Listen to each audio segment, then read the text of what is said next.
Welcome to Take 5, your 5-minute inspirational message from Solid Rock, Drogheda. A cousin of mine once stood up in a wedding and he said this. It was during the wedding reception. He said, I'm speaking as a man who has been happily married for 10 years.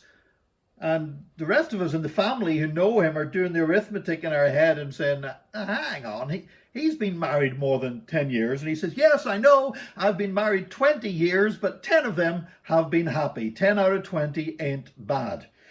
Now, in his case, he's intending that as a joke. But, you know, one of the greatest Christian leaders in our lifetimes, Pastor Paul David Yonggi Cho in Seoul, Korea, who recently went to be with the Lord, he actually said something quite similar, but said it in all seriousness. He said that the first 10 years of his marriage were absolute hell.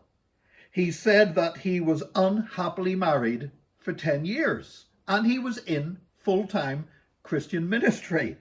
And he was trying to force his wife into this ideal image of her that he had as a wife, which was Book of Proverbs, you know, the godly woman does this, that, and the other. And he would just pick on his wife and point out her faults and say, why aren't you like you should be according to the Bible, and everything else. And basically, as he picked upon her faults, their home became more and more unhappy. Because, of course, he had his faults, and one of his biggest faults was the way he was treating his wife. And he would say to his wife, many times, he said during those 10 years, if I could live my life over again, I would remain single and wouldn't get married.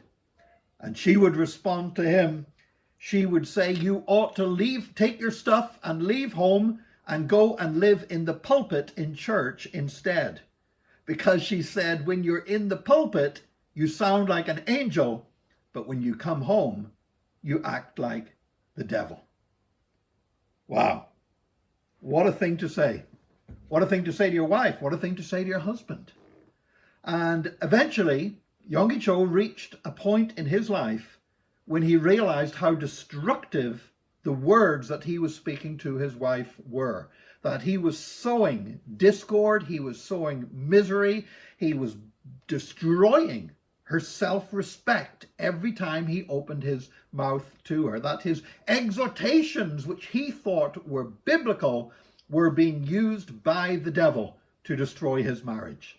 And so one day he went to his wife and he said, look, I am so sorry. The way I've been treating you, the way I've been talking to you, is not honoring to God, and it's not honoring to you. He said, you are a wonderful woman, and from this day forward, I want to treat you as a wonderful woman that you are. I want to speak to you as the wonderful woman that you are.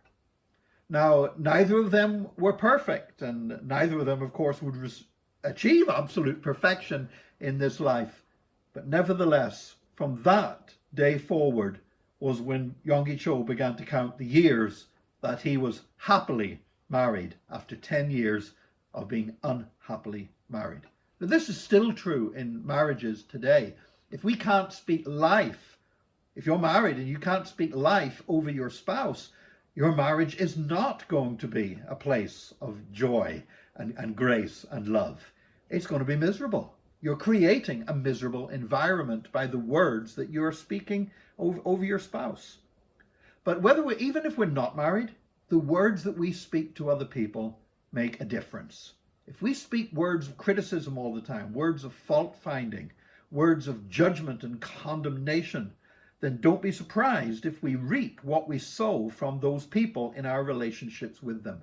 But if we can speak life, and we can speak grace, and we can speak blessing, then we will also reap what we sow in sound relationships and good relationships, relationships of mutual blessing, and relationships that honor Jesus Christ. May God help us to do this today in all the relationships that we have in our lives. May God bless you, and join us again next time for another Take 5, your 5-minute inspirational message from Solid Rock, Drogheda.